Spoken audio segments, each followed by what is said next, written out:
Hi, I'm Colin Wright. Welcome back to Cigar Store Confessions. Tonight, I am joined by my friend and cohort, Wayne Edkin. Hi, Thanks for joining us tonight, Wayne. thank you for having me.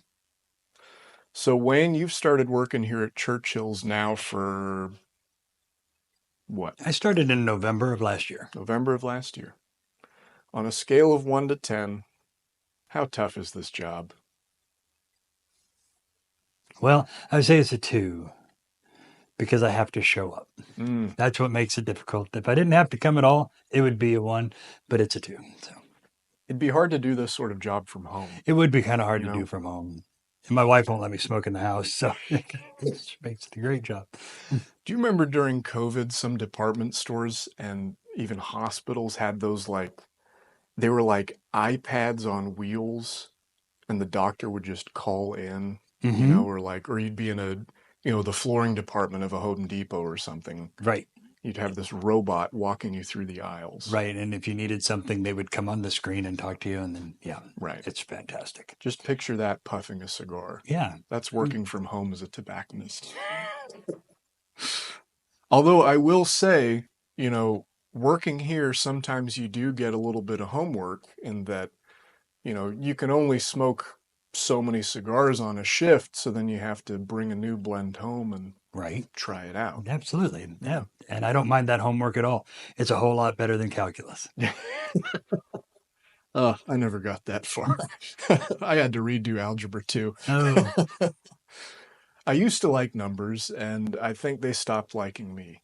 But anyway, I always saw a T-shirt one time that it said, and then the devil said, "Put the alphabet in math."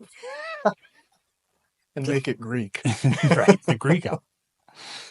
Well, tonight we are going to be enjoying the Don Pepe Nicaragua Vintage, which is a new release from my father's cigar company.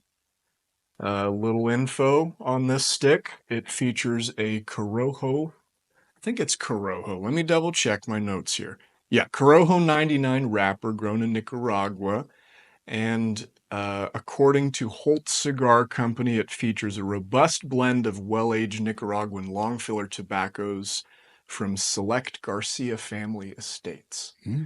The more research I do into Mr. Pepin's work, the more cigars I realize come from these select estates. So the Edition Especial, for instance, he blends that for La Roma de Cuba. Same deal with that. The tobacco for the filler comes from select Garcia family estates. Well, that's what makes them so good. Right. Those estates must be huge, They though. must be big. They must be very, very big. A large selection. So, Nicaraguan Puro, we'll see if it kicks us in the pants. Mm. I love a good Corojo. Corojos for me are what I want in a medium-bodied cigar. You get a balanced spice and, not too leathery. The notes that I usually get from a Corojo are kind of a caramel sort of aftertaste, caramely sweetness.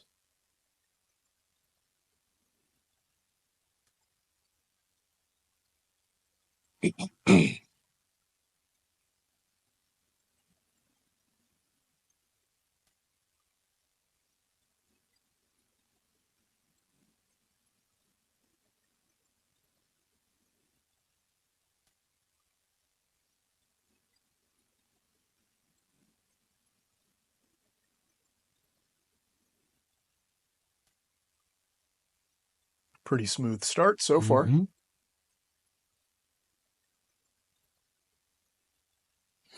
Very smooth, Mm-hmm. almost light. It is. Very approachable. I would almost, well, it's just started, but I would almost recommend this to a more infrequent smoker Right. with how light it is. The My Father cigars typically are pretty peppery. It's been my experience that they're pretty peppery anyway. The Judge, the The Opulencia, all of those. Yeah, they're all Nicaraguan filler tends to lend to a pepper, more black pepper, uh, especially a black pepper finish in a retrohale. Mm-hmm. But this one is a really nice light start. Mm-hmm. Nothing offensive. Not at all. This for me is like a callback to more classic cigar culture. You know what I mean? Yeah, this is more of a more of more of what you would think that cigars in the 60s and 70s would be like. Right. Yeah. This is something your grandfather would have smoked. Hmm. But he wouldn't have bought it at the drugstore. No, no. Hopefully not. Hopefully not. That's where you get your White Owls and your Nat Shermans. So, Wayne, in addition to being a tobacconist here, what else do you do? Well, my wife and I, about 8 years ago, 8.5 years ago, we bought Julie's Coffee and Bistro here in Topeka, and we used to be at 110 Southeast 8th Street. And during COVID, we had some building problems, and we had to move. So our current location is at 911 South Kansas. So we are a coffee shop and a restaurant. We're open for breakfast and lunch. So I do that in the daytime, and then I come work here in the evenings. Very So nice. Right in the heart of downtown. right in the heart of downtown. Mm-hmm. You think there's a lot of overlap between coffee culture and tobacco culture? Absolutely. Um, Tobacco, coffee, wine, bourbon, they all have a lot of very similar things. You know, there's every different coffee has different tasting notes, different wine has different tasting notes, just like every cigar has different tasting notes. And some people like light roast coffee with with a with a nice smooth finish. Some people like it with a bright finish or more acidic taste, or darker. Um, and cigars are very similar. Mm-hmm. Yeah, I've noticed that, a lot of the guys that like a more robust, full-bodied Maduro, something dark and mean, they tend to like richer, darker, harsher things, black coffee, barrel strength bourbon, if they're drinking wine, it's like I don't know, Merlot, maybe. Cabernet, Cabernet, yeah, that'd Cabernet be a better Sauvignon. comparison. Um, that typically is where my taste is. Hmm. My taste really runs toward the darker, more full-bodied, richer. Um, I like dark coffee. I like espresso. I like dark chocolate. Um, I don't drink anymore, but when I did, I liked smoky scotch and stout beer. So all of those things tend to have the same type of body and flavors. So um, you can learn a lot about what a new cigar smoker will like by talking to them about what they drink. Hmm. Right? Do you want to have this with? Do you want to smoke the cigar with beer? Do you want to smoke the cigar with bourbon or scotch or Hmm. wine? You pair them together in much the same way. Hmm. Yeah, for sure. Yeah, whenever I'm walking someone through the humidor, the first thing I ask them, if I don't know them already, is I ask them, would you like something mild, medium, or full-bodied? And if they have an idea of where they fall in that spectrum, it makes them very easy to guide through the humidor. Right. But if they're not sure, that's when I ask them, how do you drink your coffee? Do you like bourbon? Do you like rye? Do you like scotch? Oh, I prefer beer. Oh, okay. What kind of beer? And that kind of forms the parameters as to how we make the selections for what they like to smoke. Because everybody has different taste. Mm-hmm. And I tell people a lot. They'll say things like, "Wow, there are thousands of cigars in here," and I say, "Well, it's because there are thousands of different tastes. If everybody liked the same thing, there'd be one cigar in the humidor, What a world that would be. right? That would be a very boring world." Hmm.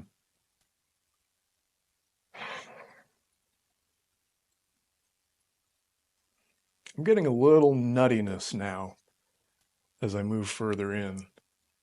And I don't know how well it comes up on camera, but that ash is beautiful. It is pretty. It's very Nice nice. and white. That's a sign that the soil that the tobacco was grown in was very rich in magnesium, which is something that tobacco loves to take out of the soil. Some nice, healthy ash there.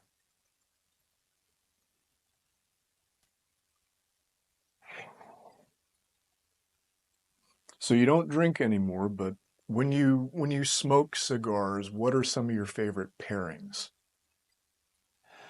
I I really like to pair cigars with coffee. That's probably my line. I own a coffee shop, so I drink lots of coffee. I like to I like to drink coffee with cigars. That's my favorite. Hmm. Um, it's kind of funny, but the other thing I like to drink with or drink when I'm smoking a cigar is Dr. Pepper. Interesting. I don't know why, but there's something about the flavors in Dr. Pepper that do something to my palate, Hmm. and it seems a little strange, but Hmm. If it works, it it works works. for me. Yeah. Yeah, you should never really be afraid of like what's what's proper, you Right. know. Right. Well, one of the first things I learned when I started smoking cigars was that people told me, don't worry about what other people think you should like. Hmm. Try different things, like what you like, and don't be ashamed of it. Like what you like. I mean, if you really like, I can't imagine why, but if your favorite cigar is, the acid blondie, smoke it if it's what you enjoy. Um, yeah, we have a lot of people that come in here and buy cigars that most people would think are not even premium cigars. Hmm. They are, but they would think that they're not because they come in a bundle.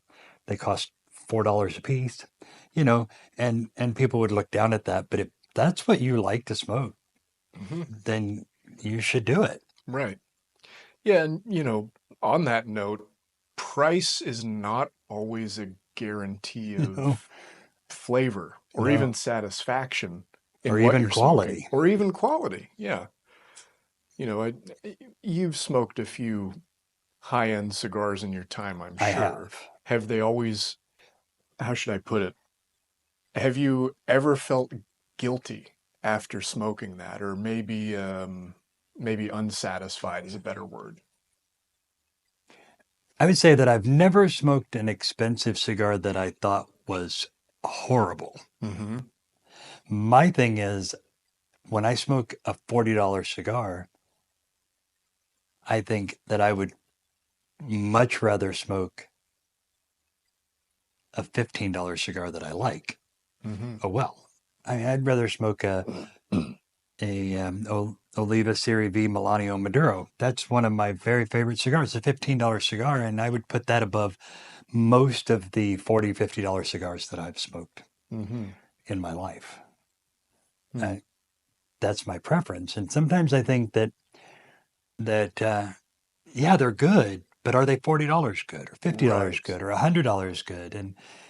And that's why I don't really seek out and look for things that you shouldn't have here in the United States. And you probably understand what I'm saying. There's some cigars that you really shouldn't have when you're here, and I've smoked some of those cigars, but I've never thought they were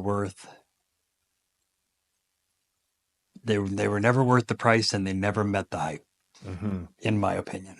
Yes. Yeah, I share that sentiment with you. I've had a few of those cigars that shall not be named as well. And for the most part, they were always gifted to me Mhm. from friends visiting other places in the world where those certain cigars are readily available. And it's always a nice gift because it's something that, you can't get Right. usually. But, after I finish it, I'm like, well, that was nice. Yeah. I'm not blown away. And I have a tendency when I get something like that, when I get a $70 cigar that you can't get here, you have to buy in another country. I tend to put it in my humidor and I tend to leave it there and wait for a special occasion Mm-hmm. because I think, hey, this is going to be an amazing $70 foreign cigar. And then when I smoke it, I'm like, man, that just really isn't what I expected. Yeah. Because at one point those cigars were, the cream of the crop. But unfortunately, with the structure of the government there and, um, well, many other factors, environmental factors, shortage of labor from people leaving that country and going to other countries like Nicaragua or the Dominican. Mm-hmm. It's my opinion that the quality has continued to go down while the prices continue to go up. Absolutely. A 'Cause- good example is this is a Nicaraguan Puro, Mhm. right? And the last non-American legal cigar that I smoked was 4 times the price of this one, and I like this one every bit as well. Hmm. Every bit as well. The other one was great. It was good. It was smooth. It was mild. It didn't really have a lot of extras. It was a cigar. Mhm. And this is a very good cigar. Mhm. I'm enjoying it. Yeah, strong ash. Starting to get a little sweet. A little bit, Hmm. but still nothing to, nothing offensive, nothing that makes you think there's anything wrong with it. Hmm. It's very smooth. I wouldn't, I would call it in so far. Now I'm only halfway through the first third, but I would say that it would be a light to medium. Hmm. I'd agree with that, which is interesting for Nicaraguan Puro. Very And much. I've been seeing a lot of that lately in the puros that have been coming out of Nicaragua. The oh darn it, the Alec Bradley Safekeepings is another Nicaraguan puro, but it's probably a medium, maybe a medium full. And the Aging Room Sonata Mm, is another one that's very approachable for yes, being a Nicaraguan puro. it is. And it's a very good cigar. Oh yeah, delicious. Yeah, and reasonable price point. Hmm. Right? So speaking of offensive, you and I have both smoked a cigar that we found particularly offensive. Yes. And, you know, this is our opinion. This is not us bashing Mhm. the brand whatsoever. No, The because there have been other people that we know that have smoked that same cigar and found it very enjoyable. Mhm. Yeah, and one in particular was very surprising. Our lady who cleans our shop once a week, she's a very petite gal, and she smoked this thing and loved it, which was very surprising to me because smoking that thing was like getting maced. Right? That's what it was like. It was like getting pepper sprayed. It was so peppery Hmm. that I haven't coughed smoking a cigar in years, but that one got me. I Hmm. I could barely finish it. Hmm. I'm all for bold flavors, Me too. but it's got to be balanced, you know? Well, right. Bold for the sake of bold is not anything. It's like eating chili that somebody just put a cup of cayenne pepper in just so that it would be spicy. Right. Right? You can get spicy. You can make it as spicy as you want, but if it doesn't taste good, if it's not balanced, if it doesn't have other flavors, it's just spicy. Hmm. And if I wanted to smoke some pepper spray, I'd just get a can, spray it on my cigar. And Oh. I don't have any desire to do that. And I'll probably smoke the cigar again only because you and I really are the only two people that smoked it that really thought it was that offensive. So I'm wondering if we just got off sticks. Maybe we got the only two bad ones in the whole box. Maybe that would be surprising, but maybe. So the cigar we're talking about is the it's I want to say it's about 1.5 to 2 years old now. It's not a new release, but it's fairly new. It's the AJ Fernandez Dias de Gloria Brazil. It's got a really nice looking Matafina wrapper on it, nice and toothy. It's like 80 grit sandpaper. It's so Hmm. toothy. And you and I both like AJ's stuff, Oh and yeah, very much. he does a lot of blending for a lot of companies. He makes really great cigars. So we were both taken aback and maybe even a little offended by that Yeah, smoke. and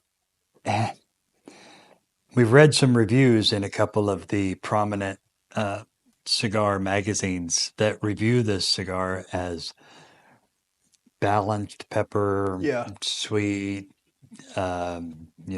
spicy, all the different great things, and it rates pretty high.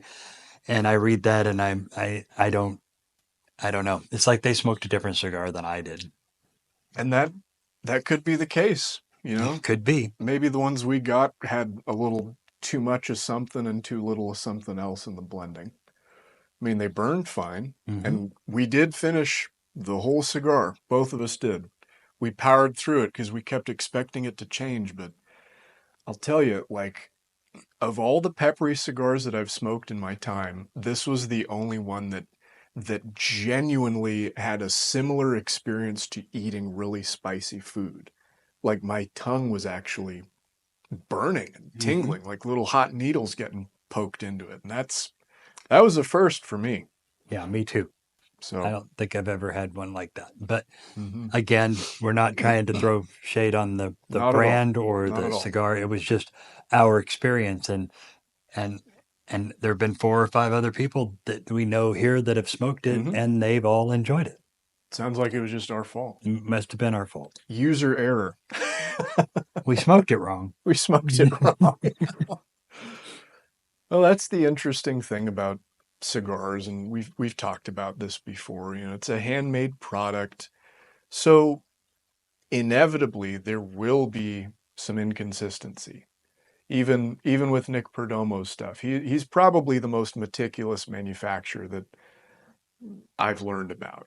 All of his cigars are draw tested, and the binder is marked with a special marker that shows up under black light or whatever. Very meticulous. But even with his stuff, with all the effort he puts into it, you get a bad one once in a while. You get one that You do. cracks, or the cap falls off, or whatever it might be. Beetles, the dreaded tobacco beetles that pop up and ruin an entire box.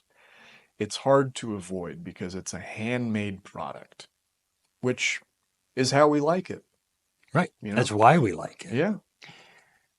Just like coffee, it's a little bit more old world, more old school in that sense, you Hmm. know? It's hard to manufacture such such interesting blends and flavors with a machine, you know? If it's not a hands-on process, it's not going to taste the same. In the UK, machine-made cigars are very popular over there for one reason or another, probably something to do with World War II. Probably. Like most things in the UK. But the character isn't there, in my opinion. The character isn't there compared to those handmade cigars. And a quick tip for when you're looking at a box of cigars or looking on the band, it'll say handmade on the label itself or on the box, or Hancho e Mano, which means made by hand.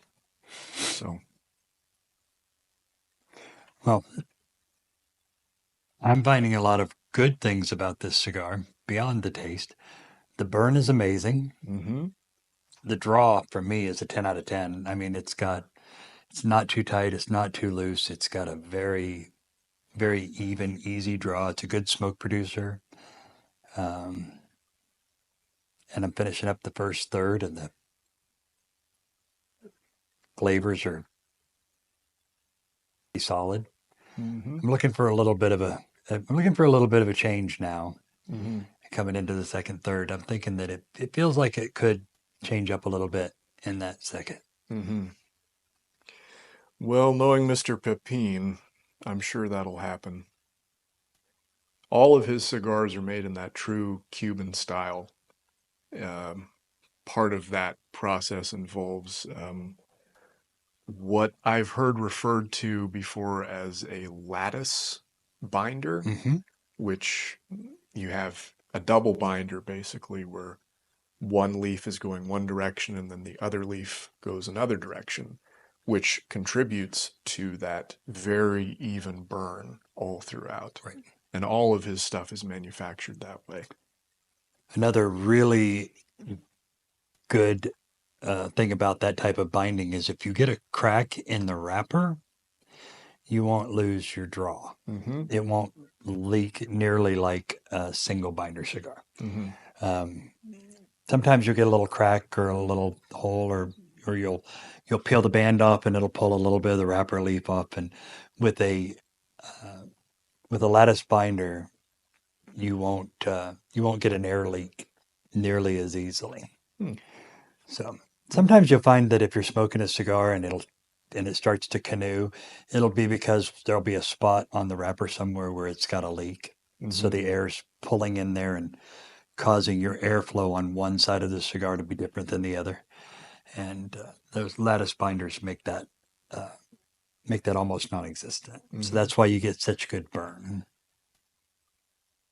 I'm curious what other companies might utilize that same method of binding the cigar. Because, a lot of these companies came from Cuba in one form or another. Whether the seeds were taken from Cuba and grown in Nicaragua or the rollers themselves. Mr. Pepin is an example of a Cuban immigrant. Right. And Rocky's former master blender, Jamie Hamlet, same thing there. He came from Cuba as well. So, yeah, that's another interesting piece of the conversation about certain hyped up cigars versus what's readily available. You know, Right. in some sense, you're still getting that style and flavor and the spirit of that country, but now it's from Nicaragua. Right. Mm-hmm. Well, that's what happens when you get master blenders and rollers that leave Cuba and go to other countries and work for cigar companies. Is you get that experience and that skill that was developed there, making some of the best cigars in the world at the time. Um, and that's why, in my opinion, we have so much really good product out of Nicaragua, the Dominican, those places that they they've exceeded the quality of Cuban cigars, Mm-hmm.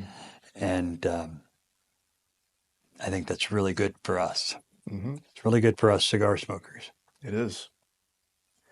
What's not so good for us are when the upper crust and the politicians decide that they want to swing their weight around and they start putting tariffs and embargoes on these countries that import, or excuse me, that export such delicious smokes. Right. And and we're going to see some impact from that. Mm-hmm. We don't know what it'll be yet. Um, and we don't want to add to the fear mongering. No. We don't want to add to the to the stress and the anxiety out there, but because we don't know what it'll be yet. Um, so And this sort of thing has happened before, sure. with the embargo in the late 60s into the 70s, suddenly there was a huge gap in the market because the cigars that everybody had been smoking for years wasn't there anymore. Right. It was illegal to have them. So then what happens? Nicaragua steps up, Right. and then one company in particular, Hoyde Nicaragua, the jewel of Nicaragua, they step in and they become the most highly sought after cigar on the market from the 70s into the, I don't know, probably well into the 80s, I would say. Hmm. Yeah, there's going to be some impact on the cigar industry and to the consumer, but we'll keep our fingers crossed that it's not too much.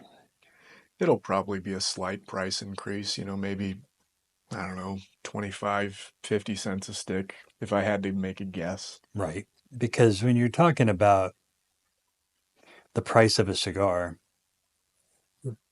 every time it goes through a different hand, the price is increased. Mm-hmm. So when it comes from Nicaragua to the United States, and then it goes to a wholesaler, and then it goes or to a shop, and then it goes to the consumer, those prices can get increased all the time anyway. So I don't believe it's going to be as severe as feared. Yeah, I doubt it. It is interesting, though. Every time a Kennedy is in office, something happens to our cigars. There's a there's a funny story about JFK, and I don't know how accurate it is, but before he put the embargo into place, he ordered for his own personal stash, like so many thousands of his favorite Cuban cigar, which I think was, I want to say it was the Partagas Serie D, but I'm not 100% sure on that. We could get a fact check on that. But it's interesting, that he puts this into place, but right before he does, he Yeah. orders a massive stock for himself. Well, gotta say, if I was going to be the president that put that embargo into place, I probably would have done the same. Oh. Ask not where I got these from.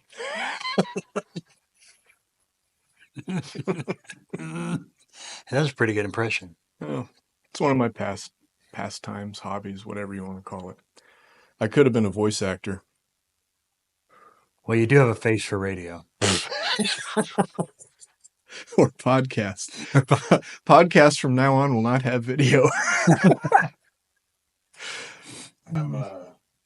I'm saying that John F. Kennedy's favorite cigar was a machine-made H. Upmann Petite Corona. Really? The Cuban H. Upmann Petite Corona, machine made. Machine made? Interesting. Well, now I've lost even more respect for the guy. Not really. I mean, H. Upmanns are solid. They are solid. Yeah, I'm sure the machine-made ones are just as good. And yes, he requested 1,000 of them. 1,000. So 1,000 he requested boxes. 1,000. 1,000 boxes? It just says 1,000 Petite Upmanns before the Cuban. Okay, 1,000. So a lot of boxes. Yeah. Wow. Well, good for him. That's pretty crazy. That's pretty crazy. Speaking of crazy and speaking of AJ, he just had some serious trouble recently. Oh yeah, Factory fire. The factory fire in Nicaragua was horrible. They I didn't read a lot about it, but in the headline it said that it affected millions of finished cigars. Oh, that hurts. It does. Now, I made a joke and it's kind of insensitive, but I said that now all of AJ Fernandez cigars are going to be Kentucky Fire Cured. Nicaraguan fire Nicaraguan Fire Cured.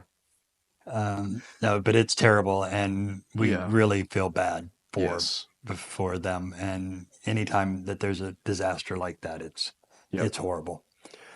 Yeah, especially on the ground level. All those field workers, factory workers, these guys, that's their whole livelihood right there, going up in smoke, literally going up in smoke, because they're making pennies on the dollar to what we make here at a retail job, and they're supporting their families with this. So go out, support your local AJ Fernandez representatives, go to your local shops, uh, help the company out, help these guys out in any way that you can, because at the end of the day, as much as these companies like to pretend that they have beef with each other, everybody's in it together. Right. Everybody's there to support each other. And the other thing is, if you've got some AJ Fernandez cigars that are your particular favorites, your daily smokes, things like that, I would buy them. Yes. I would buy them because there's likely going to be a shortage. Mm-hmm. So. Yep. And, AJ's got his fingers in a lot of pies. He does a lot of blending for multiple different companies. Yes. So this could have speaking of not trying to fearmonger, but this could affect more than just his brand. Right. Right, absolutely. Any brand that he blends for could have been affected. Mm-hmm. And we have no way of knowing what cigars were affected in that fire. But when they talk about millions of finished cigars, that could be a lot. Mm-hmm. It could be a lot of different things. Yes. I've never had a cigar do this before. I'm mesmerized by this ash. Like, I've never had one say on these the ridges in it. Like, that's great. It's real fun. I'm just over here staring at this ash like this is art. Yeah, it is. It is art. It looks like a thumbprint. Mm-hmm. That's a sign of a very well constructed cigar. It's got you're talking about the lines in it, the very distinct lines. That's called lamination, and laminated ash is definitely a good sign of a well-made cigar. Mm-hmm. Shout out to the Alec Bradley Estelle Black Market. Shout out Alec Bradley. Mm-hmm. That's right. When I started smoking, I used to smoke a lot of Alec Bradley back in the day. I've smoked a lot of Alec Bradley cigars. Mm-hmm. Of course, I knew the rep. Shout out Mike Cush. Shout out to Mike Cushenberry. His wife actually worked for me in my coffee shop for about 6 years. Wow. So I had a pretty good relationship with our Alec Bradley rep, so I got to try a lot of Alec Bradley cigars. Very nice. So I'll throw out there just a plug to my favorite Alec Bradley cigars. I have 3 that I really enjoy: the Prensado, the Gatekeeper, and the Magic Toast. I think those 3 cigars are phenomenal. Interesting. The Magic Toast. That's one that every time I've smoked it, it's different. It's magic. I mean, it's right there in the name, Colin. It's Magic Toast. I guess I just need to pay better attention to the branding on the box. There you go. There's a reason why they do. No, Alec Bradley has a lot of really good cigars, but those 3 are my favorite. Mm-hmm. Out of their lineup, Gatekeeper for sure. I would say Black Market Esteli, but also the American Sun-Grown Maduro. It's friendly on the pocket. It's under $10, maybe just over 10. I mean, back when I started, it was like a $6-7 cigar, right, which was great when you're on a budget. But it's like an everyday Maduro. It's something that you don't even have to bat an eye at. You know what you're getting. Right. Very consistent, very delicious. Speaking of favorite cigars, I like to talk about favorite cigars, and our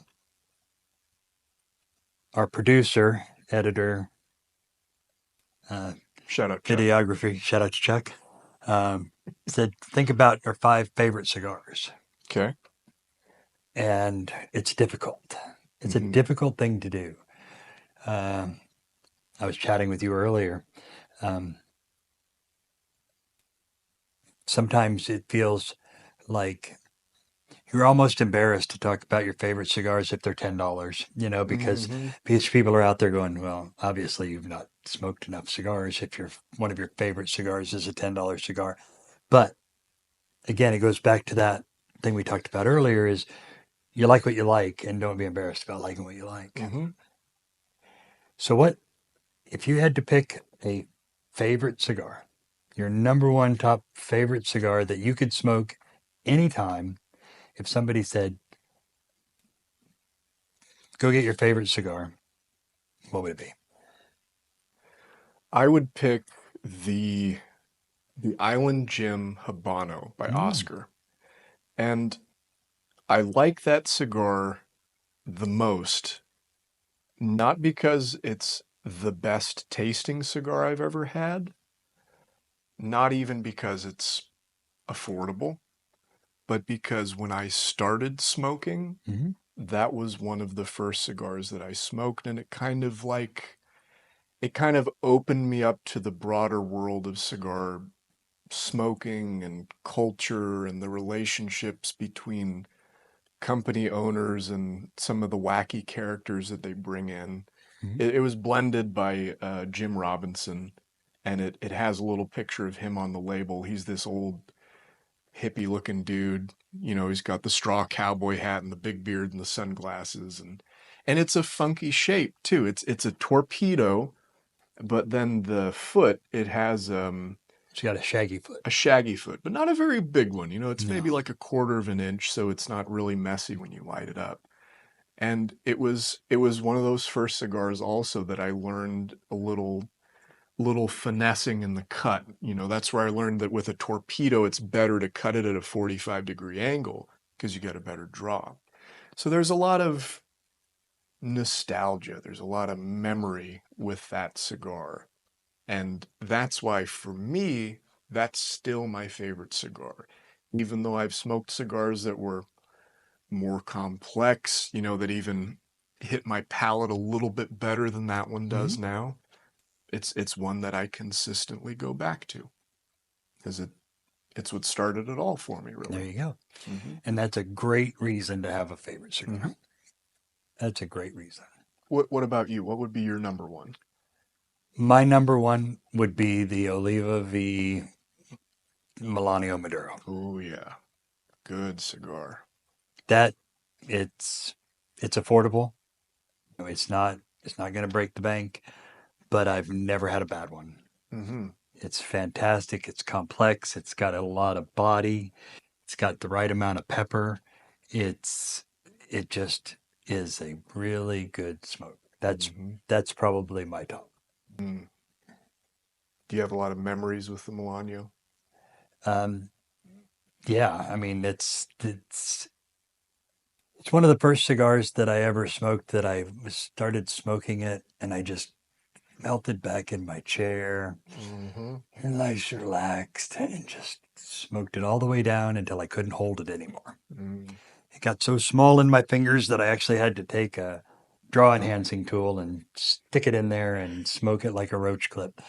I didn't want it to go out. And that for me is the sign for me that if I don't want the cigar to be done and I want to smoke it I mean, as much as I possibly can, Hmm. that for me is a sign that that's a really good cigar. Hmm. Now I learned a neat trick from a tobacconist in another shop in Kansas City. And he said when he has one that's that good, he takes it down to where he can't hold it anymore, and then he just drops it into a pipe and smokes the rest of it in a pipe. Interesting. Hmm. And I said that is a really good idea. Yeah. So there have only been a couple of cigars that I've had that I've smoked it down till I couldn't hardly hold it, and then the another one of those would be another one on my top five list, and that is the Espinosa Knuckle Sandwich 57. Ah. The the Espinosa Guy Fieri collaboration that they release every year. for his birthday at the 55, 56, 57. And we're already trying to, our producer and I are already trying to see how many boxes of it we can get just for the two of us of the 58s when they come out next year. It's another one of those where I got down to where I couldn't hold it anymore.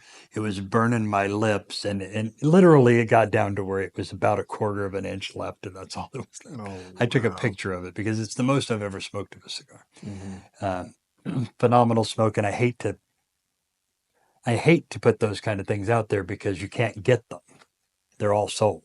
I mean, they sold out in a very short period of time. Yes. And now I hate special edition cigars because you get them and you love them and then you can't get them anymore. And it's like, oh man. And Yeah. and then that kind of brings me to one of my pet peeves about the industry. And it's just like most things, there's a secondary market. Mm-hmm. People find those things and they buy up as many of them as they can so that when they're all out, they can sell them for twice as much on the internet.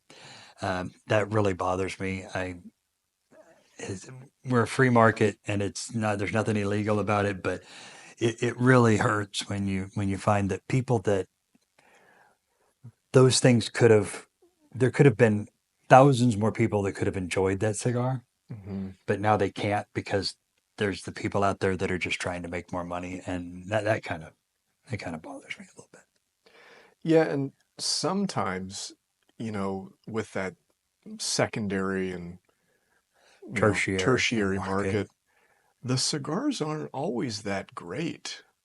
There have been other collaborations with like a very well-known company and another very well-known whiskey company. I'm not going to drop the name, but they released a collaboration and they had a series of ashtrays that went along with it as well. And for the pomp behind it, you'd expect like a knock your socks off amazing cigar. Right. And one of our customers had one, and he's very honest, which we appreciate. And he smoked it and he was like, this is like smoking paper.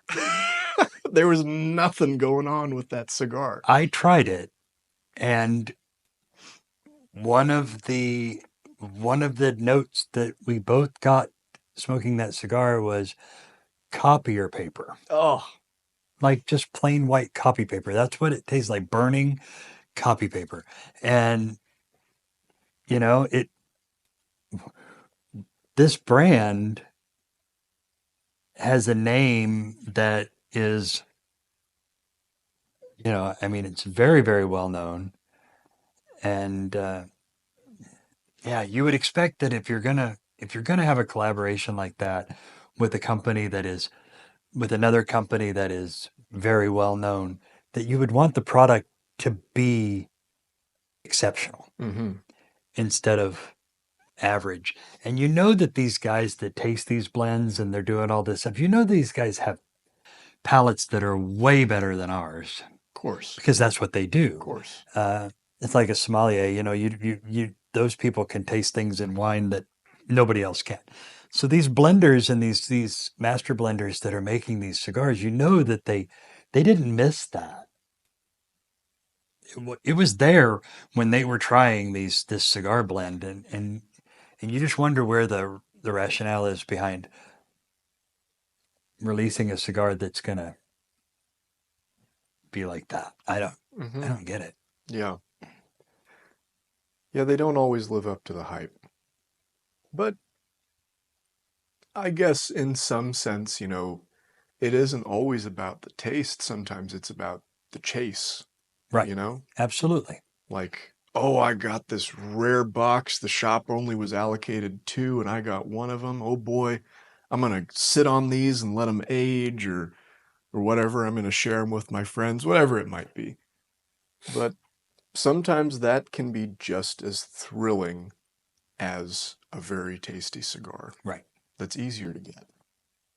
Absolutely. Mm-hmm. Hence the cigars you can't get phenomenon. Mm-hmm. That's How many times a week do we have somebody come into the shop that says, "Do you have any Cubans?" How many times it happens? It happens all the time, and it's no, we don't. Nobody does because, and if they do, they're lying because they don't. But people still come in and want them. It's pretty crazy. That's when I say, no, but I've got something better. Right. I got something way better. That my favorite is one of the guys I was with in the humidor last night said, "I was in the Bahamas and I smoked this Cuban cigar." And I said, "No, you didn't." I said, "If you were in the Bahamas and you smoked a Cuban cigar that you bought from a guy on the beach with them in a box, you didn't smoke a Cuban cigar." Oh boy.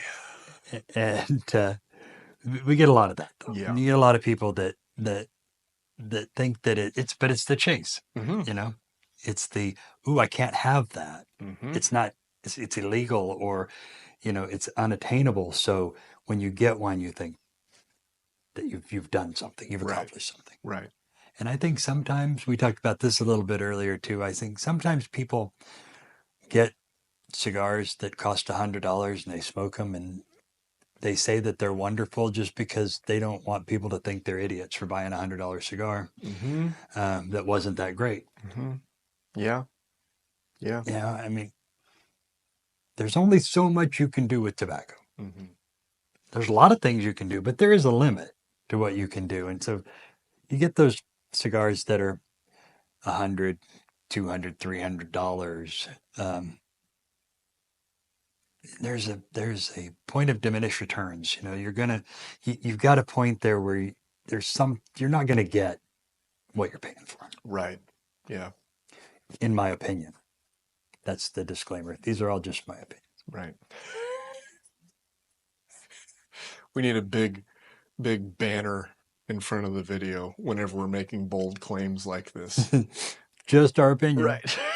Like a Surgeon General's warning. Right. Well, I'm very picky when I pick out my cigars. Mm-hmm. And I only smoke the cigars that the Surgeon General's warning says may cause premature birth or low birth weight, because I'm not going to have that problem. So I don't smoke the ones that say cause lung cancer or emphysema. I only smoke the ones about low birth weight and premature birth. I like that strategy. Oh. Well, for the next 4 years, we won't be seeing any more of that on new boxes being manufactured. We talked about that in a previous episode, but the Cigar Rights of America lobby had a big victory to where basically new boxes, new bands of cigars, even the little cigarillo tins, they won't be required to have that Surgeon General's warning anymore. Really? So you'll have to find a new strategy for picking your cigars. Well, that's all right. The new ones won't be bad for you. Right, yeah. Yeah. I mean, cigars add so much to your quality of life just in terms of relaxation alone. If you smoke 2 a day, that's 2 hours of your day where you're sitting around and just relaxing. That has to add to your longevity, Absolutely. I have a hard time being stressed when I'm smoking a cigar. Right. Because when you're stressed, you're not enjoying it. Right. You're chiefing through it and doing whatever. You're working on your car or mowing your lawn or working in a cigar shop. Or it's halftime of a really horrible Super Bowl game and you have to choke one down and it's like 28 degrees outside, but you have to because it's been so stressful watching the first half of the game that you really need it. Right. Right. So that's when I go to my favorite go-to when I don't have any time to smoke, but I need it, is the Arturo Fuente short story, because it's a short cigar. It's a good cigar, and I can smoke one in 20 minutes and then go back and watch the other half of the really horrible Super Bowl game. Beats a cigarette, that's for sure. Yes. Yes, it does. Mm-hmm. Well, I'm at about the halfway mark, maybe just a little bit past on mine right now. I'm getting a nice nutty sweetness, and pairing with the black coffee, I'm getting a little bit of maybe a milk chocolate. Not very peppery, you know? No, it's not peppery in the finish or the retrohale. It's it's nice and smooth. Mm-hmm. It's I'm getting a little bit of the sweetie nuttiness. I'm getting a little bit of the sweet nuttiness too, just a hint. But I'm also getting just a little bit of hay maybe. Mm. Not a lot. I'm not getting a lot of anything. There's no predominant flavor. There's no flavor forward. I mean, it's tobacco, and then all the flavors that I'm getting are on the end. Mm. You know, the after. Very subtle. Very subtle. Mm-hmm. Very subtle flavors. This is the kind of cigar that I think is blended more towards that, more of that Davidoff smoker sort of palate, you know? Mm-hmm. Because Davidoffs have a very, very subtle overall profile, in in my opinion. Which is why I'm not the biggest Davidoff fan, but Well, smoke what you like. that's right. Smoke what you like. But I'll tell you, you talked about one of the first cigars, the Island Gem being one of the first cigars you smoked. When I first started smoking cigars, I would smoke 2 or 3 a year. And um, I would smoke things that people gave me. The first premium cigar that I ever smoked more than one of that I was given by a friend was the Curavari edition, or God, it's been so long.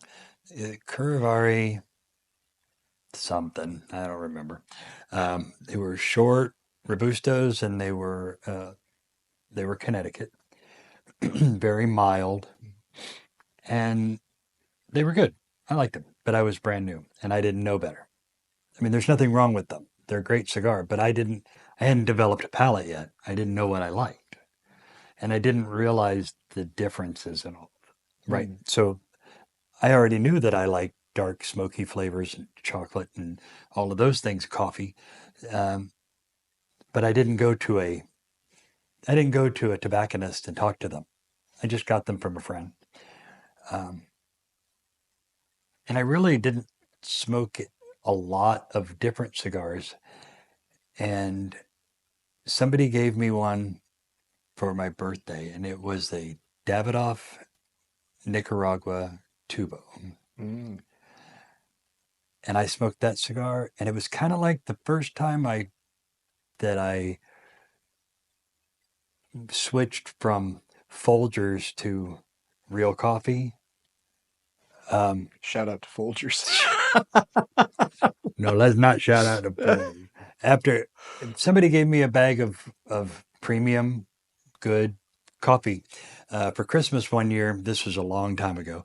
And before that, yeah, we just drank Folgers, Maxwell House kind of coffee because that's what I grew up drinking. That's what my parents drank. And the day after Christmas, we made a pot of that new coffee, and I never drank another pot of Folgers after that. Mm. Mm-hmm. So for me, the Davidoff Nicaragua it was my gateway drug, Mm. right? So I went from mild and light to the Davidoff Nicaragua is not a light cigar. No.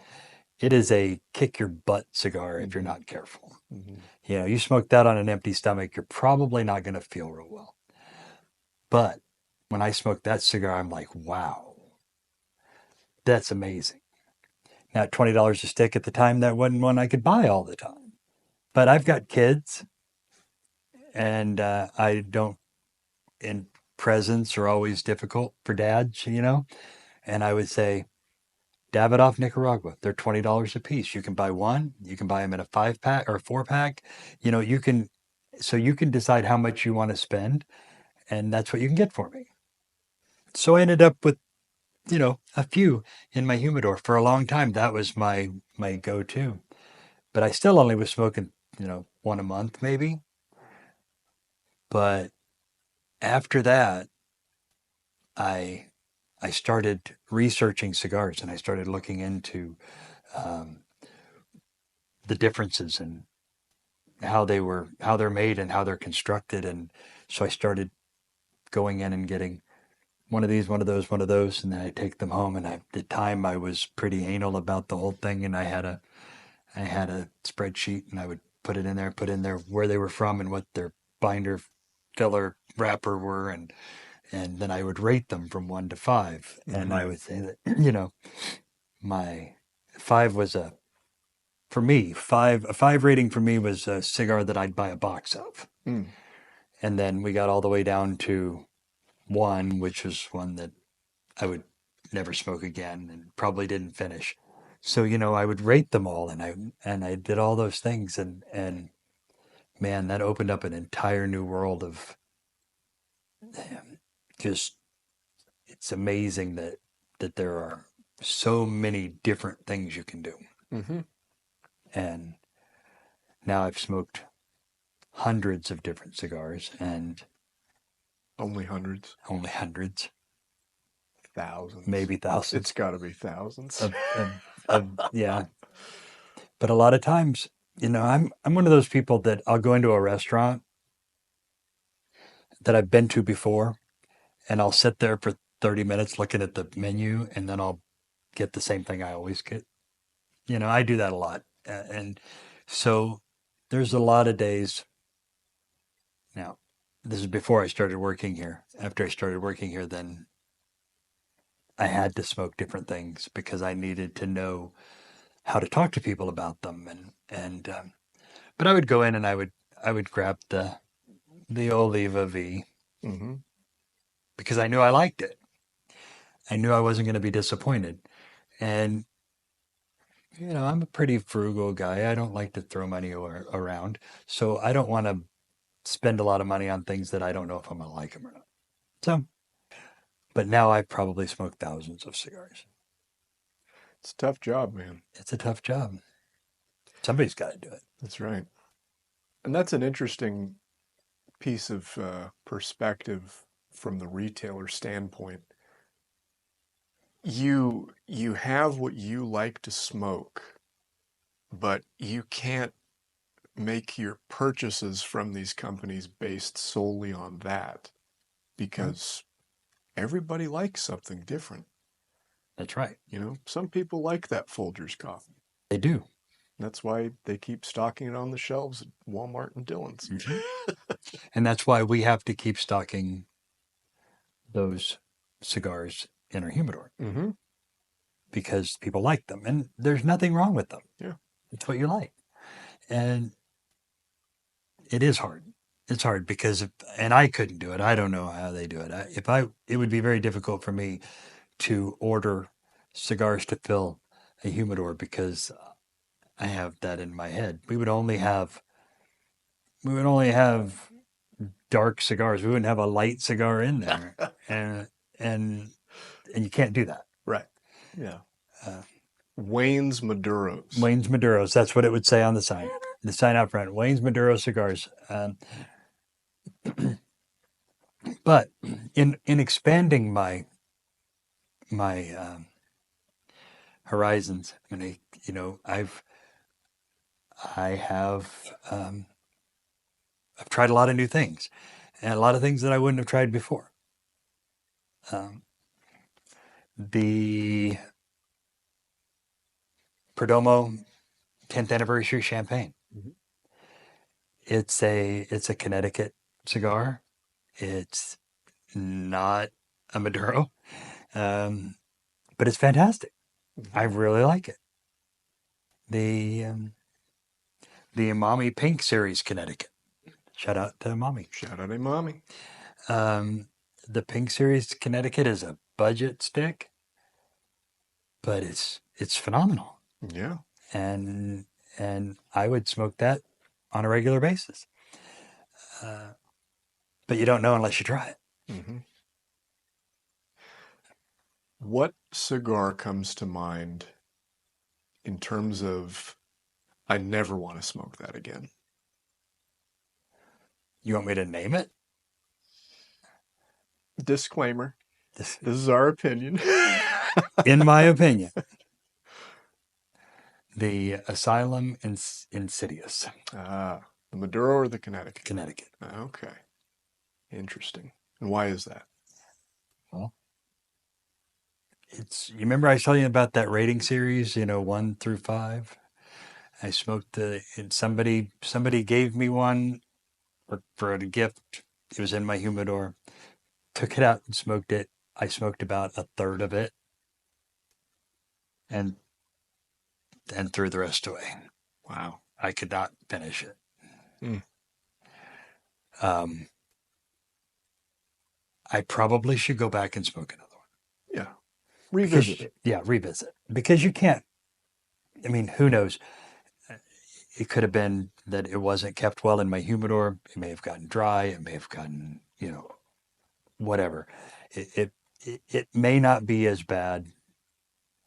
It may not be as bad as I thought it was. So I probably should go and revisit it.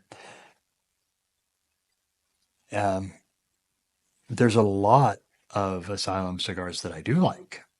Right. So, I mean, it's not like I don't like the brand. I don't have anything against the brand. It's just that one cigar I had a very bad experience with. Most flavored cigars. I mean, they're very popular, and if you like them, bless your heart. But I am He's not saying that in a southern not way. in the southern way. I mean, I'm saying that in the midwestern way, where we're always friendly. Most flavored cigars. Of course, there are exceptions to every rule. Sure. I'm a coffee drinker, so this may come as no surprise, but the nub nuance, Mm-hmm. the nub nuance and the single, double, and triple roast, I enjoy those. But I have to be in the right mood for that because it's sweet and it's not really my palate. Mm-hmm. How about you? What's your cigar that if you never smoked it again, it would be okay? In my opinion, and if it helps at all, I don't think they manufacture this cigar anymore. At least I hope they don't. The Drew Estates La Vieja Havana, which I remember right was one of the first releases from Drew Estate Cigar Company. So there's a lot of history, a lot of nostalgia with that name. We had a box shortly after we moved to this shop that had been sitting there for a little while, which normally with cigars, that's not such a bad thing because as it ages, it starts to taste better. And I don't know if this factored in any way, but I smoked the Churchill, and part of why I selected it was because it's a budget stick. It's like at the time I think it was maybe $5.75 to $6 retail, so it wasn't hurting the daily cigar budget that much. I lit it up, I started puffing it, and immediately all I could taste was the same aftertaste you get after eating canned carrots, canned boiled carrots. This weird, oily, vegetal, but maybe kind of spoiled, wilted lettuce sort of thing. I was just like, what? What is this? It was unpleasant after the first puff. And I took two more puffs and I just set it down and said, forget it. I don't think this is redeemable. It's not worth it. But again, that's me. That's my opinion. Shout out to Drew Estates. I think you make some fantastic cigars. Oh yeah, but very, very good. I don't think that's one that you want to showcase. But that would be one that I would definitely never revisit. But I think, and correct me if I'm wrong, that isn't even manufactured by Drew Estates anymore. I've never seen it. Yeah. So, yeah, I can still taste it sometimes. Late at night, I wake up. Oh, Yeah. But I said I was going to smoke another one just in case, but the Deus de Gloria Brazil would be another one that yeah. that if it wasn't so many people that have smoked it that said it was good, I would not go back to that one either. But I'll probably smoke another one just to make sure, because if it is as good as everybody else says it is, then I probably should be recommending it to people. But Very highly rated. it's hard to recommend a cigar that tastes like you've been pepper sprayed. Oh, yeah, absolutely. So what else is on your list?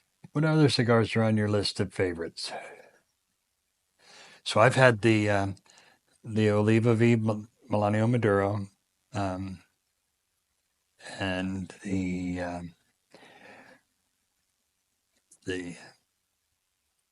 Davidoff Nicaragua. Hmm. You've done the Island Gem. Well, I really like the San Andreas leaf, and we're going to do a spotlight on it eventually, maybe in another podcast format, maybe in one of our cigar spotlights. But our house blend here, the 50 Club, Yes. it's made exclusively for us in the San Andreas Valley. Um, I'm not going to disclose the manufacturer right now because I gotta get some approval for that. But it's a San Andreas Maduro Puro. So Yeah. wrapper, binder, filler are all delicious, delicious San Andreas tobacco. It hits every note for me that I look for in a cigar. Yeah. It's a very good cigar. Cocoa, a little bit of black pepper, but not too much, and a natural sweetness. And it's consistently that all the way through. Yes. I like a cigar that changes and develops, Mm-hmm. but when it comes to the flavors I like and I want to experience when I'm smoking, that hits it on the nail every single time for me.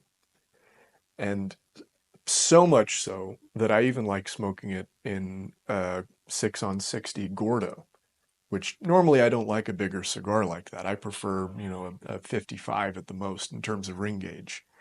But it's so good that I'll smoke it in any size. Mm-hmm. I'll smoke it in a Robusto when I don't have a lot of time.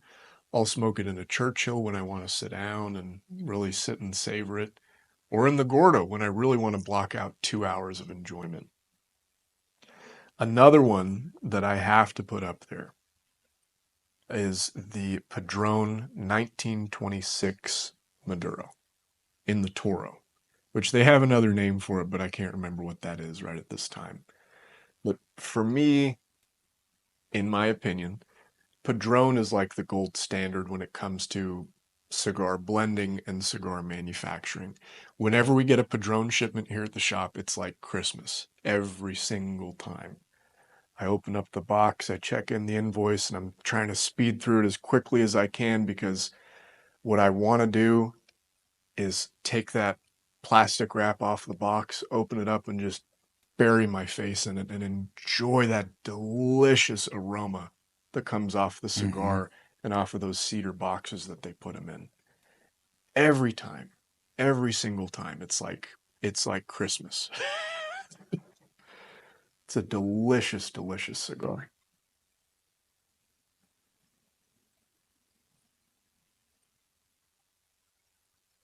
Well, that's a good set of cigars. Mm-hmm. I would put those all in my humidor. Absolutely. So, I'll need a bigger humidor. right? All these cigars I want to put in them. No, don't get a bigger one. Just get more. There you go.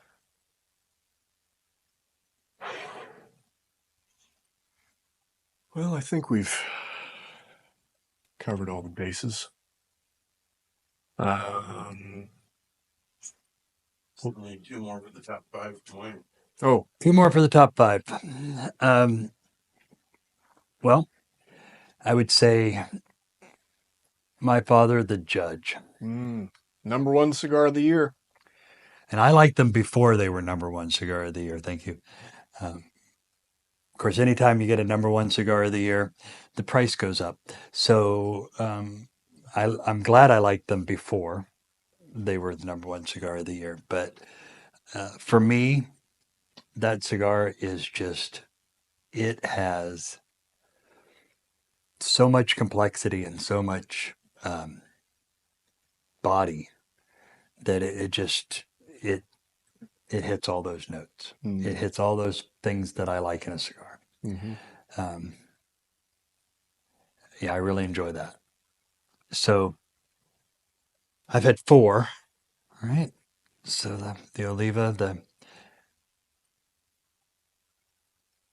the 57, the Davidoff Davidoff Nicaragua. Nicaragua, and so my fifth would probably be the Rocky Patel Disciple. I really enjoy the Rocky Patel Disciple, and again, it's a lot like the same reasons why I like the My Father. It just has, from start to finish, there's flavor and there's body, and it's just robust and rich. So those are the things that I look for in a cigar. So they they really keep me coming back. The Disciple is a solid blend. Good for any time of day, I think, too. Even though it is a dark, bold cigar, you can smoke it early or late, or I don't know if I'd want it to be my first cigar of the day. That'd kind of mess me up for the rest of the day for everything else I smoked. Right, yeah. Yep. But yeah, I think that for me, those five. Now, I smoked one last night that was, or today, earlier today, that was phenomenal. It was the, I'm old. My brain doesn't work as well as it used to. The Tabernacle Lancero. The broadleaf, right? The broadleaf. Yeah. The broadleaf Lancero. That was fantastic. And I've only smoked one of them, so I can't put it on my list of favorites, but it was really, really good. I thoroughly enjoy that cigar. In that size, especially. And it's funny because typically I don't like huge ring gauge cigars. I don't like, 70s and 80s. That's just crazy. I do like a 60, but that's about as big as I'll get. But recently, I've tried to smoke some smaller ring gauge cigars because of the ratio of wrapper to filler. It's amazing how much difference a Lancero to a Gordo with the same blend. It's totally different cigar. So I've been trying to smoke some smaller ring gauge cigars, and I've really found that I like the Lanceros a lot. I've heard the Lancero referred to as the cigar smoker's cigar for that exact reason. Yeah. Because you're getting so much of the character and the profile, because most of what you're smoking is wrapper. Right. There's not a lot of filler. There's not a lot of filler. And I've really enjoyed branching out into the Lancero cigars. And I've smoked quite a few of them, and I have not been disappointed. So, yeah. I really enjoy the Rocky sun-grown Maduro Lancero for that same reason. When I was getting into smoking, kind of similar to you, when I started kind of branching out and tracking what I was smoking, I would smoke the sun-grown Maduro in the Robusto, which is a box press, and I really liked it, because it was a shorter smoke. For me, it was like 45 minutes, maybe an hour at the most. So what I'd do is I would at my old job before I worked here, I would go to the shop. Instead of taking a lunch break, I would smoke one of those sun-growns and hang out with the guys. But then when I tried the Lancero, that just won me over. Yep. opened up a whole new world. It is a new world. Mm-hmm. We had a cigar tasting from a component tasting from Blackbird Cigars. Yeah. Shout out to Blackbird Yep. Cigars. Jonas from Blackbird Cigar came in and he had an amazing presentation. Mm-hmm. He had this little package of cigars that little short Fumas. They call them fumas. Fumas, yeah. Fumas. The first one was just filler, and you smoked it and tried it, tasted it, and then the second one was filler and binder, and then the third one was the complete cigar, filler, binder, and wrapper. Mm-hmm. And it's incredible how much difference it is. It doesn't make a lot of sense logically that one leaf that they wrap around the outside of the cigar would cause would be such a strong flavor profile. Mm-hmm. But it 100% is. Yeah, because like, when you're eating a sandwich, you're not really concerned about the bread. No. You're concerned about the meat and the veggies that are inside. But with Right. cigars, it's almost the opposite. Right. And you would think that you've got so much filler that you would be getting all of your flavor from the filler, and the wrapper is just to make it look pretty. Mm-hmm. It's like the stuff that a lot of times you'd be like, it would be all right if I just peeled it off and smoked the rest of it. But it's incredible how much difference it is. And I heard somebody say that there are some cigars out there that have a naked foot. I can't say that I've smoked one. Not a shaggy foot, but a naked foot, where they just stop the wrapper at a quarter of an inch down from the bottom, from the foot.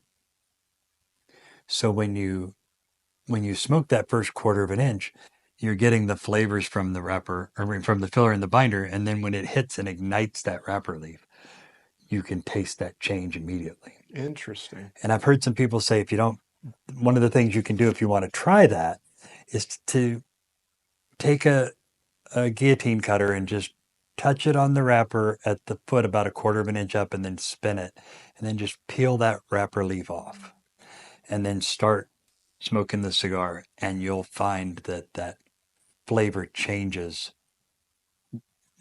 It's a marked difference in flavor when it hits that wrapper leaf. Hmm.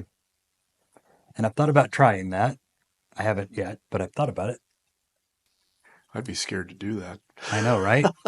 But Cut too deep or too Yeah. far. then you just keep going. You just cut it all off and then go up and do it again. Mm-hmm. Start with a longer cigar, just in case you have to keep Mm-hmm. cutting it. You want to have a little bit to smoke when you're done. So, Right.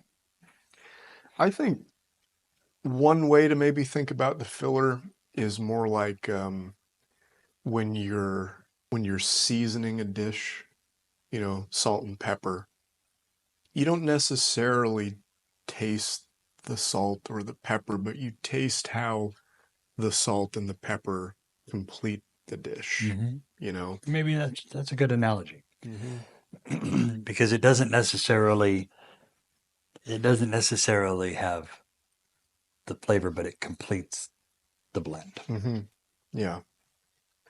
But the wrapper does play a huge part. I mean, Aganorsa, for instance,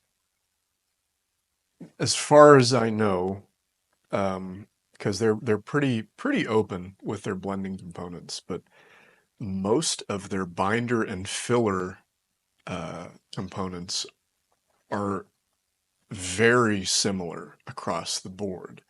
The only real difference between their cigars is what wrapper goes on each cigar. And they have a really, really broad spectrum when it comes to the flavors of their cigars. They have their lunatics and their super toros that are all very, simple, I would say, in their presentation. Black pepper, rich and bold, but not necessarily complex. But then you get into like their Anniversario series, which has the same wrapper as what would be on a Padron 64. I've been told, because they actually grow tobacco for Padron, and those sticks are leagues above their Lunatic series and their Super Toro series. Then you have the ones that they collaborated with Warped on, the Cerberus, the Valediction series as well. Some of my favorite sticks there, you know. And it's all in the wrap.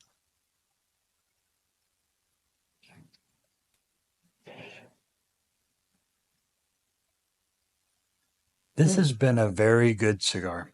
Yeah. All the way through, it's been very good. I'm just a little over halfway done, but it is developed well. And I would still call it a mild to medium.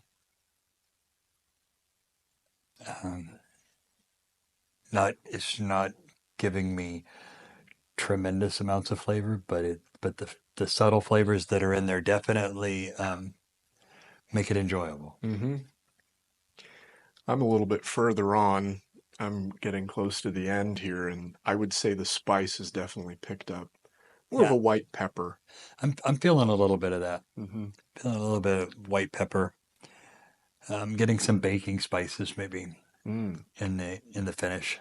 Mm-hmm. The retrohale is nice. It's not at all harsh. Very smooth retrohale.